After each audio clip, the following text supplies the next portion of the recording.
क्या हो अगर मैं आपसे बोलूं कि आप किसी भी इंसान को मार सकते हो लीगली और पुलिस आपका कुछ भी नहीं कर पाएगी? क्या ये सच में पॉसिबल है? वेल हाँ। क्या ये आसान है? बिल्कुल नहीं। तो सबसे पहली बात, हम आपको मजे के लिए कोई तरीका नहीं बता रहे किसी को मारने का, पर मजबूरी में आपसे किसी का खून हो गया है तो क्या लीगल तरीका है इससे बचने का? इसको समझने के लिए हमें एनकाउंटर को समझना पड़ेगा। आप सबको क्या लगता है एनकाउंटर के लिए कोई लॉ है?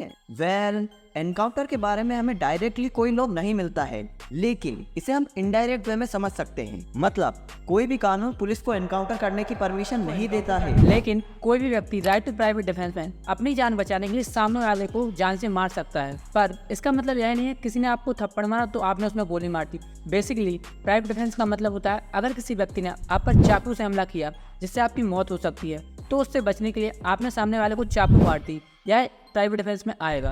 अब ये पावर हम सभी को कॉन्स्टिट्यूशन ने दी है और हम सब में पुलिस भी आती है। तो पुलिस एनकाउंटर तब करती है जब उनकी जान जाने का खतरा होता है। इसीलिए कोई भी एनकाउंटर या तो अपराधी के भागने पर होता है या उसके सामने से वार करने पे। एनकाउंटर करने के बाद पुलिस का यही कहना होता है कि अगर हम अपराधी को नहीं मारते तो वो हमें मार देता। Right to private defence.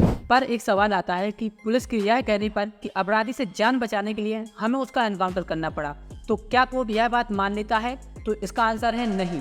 तो हर एनकाउंटर की जांच होती है और पुलिस को यह प्रूव करना पड़ता है कि जो उन्हें एनकाउंटर किया हुआ उन्हें बचाव में किया है। इसके ऊपर सर्वोच्च न्यायालय के कुछ दिशा निर्देश हैं। पहला, एनकाउंटर करने वाले पुलिस स्टेशन की जांच दूसरा पुलिस स्टेशन या सीआईडी करेगी। मतलब अगर ए पुलिस स्टेशन ने कोई एनकाउंटर किया तो उसकी जांच ए पुलिस स्टेशन नहीं करेगा, या तो बी पुलिस स्टेशन करेगा या फिर सीआईडी करेगी। दूसरी बात, अगर पुलिस को कोई जानकारी प्राप्त हुई है, गुप्त जानकारी प्राप्त हुई है जिसकी वजह से पुलिस अपराधी को पकड़ने के लिए जा रही है, तो सबसे पहले उन्हें जानकारी इलेक्ट्रॉनिक माध्यम से लिखना होगा। पूरी जानकारी लिखित में चाहिए। पर एक सेकंड, ये सब होता कैसे है? तो सिम्बा मूवी के इस सीन को देखो।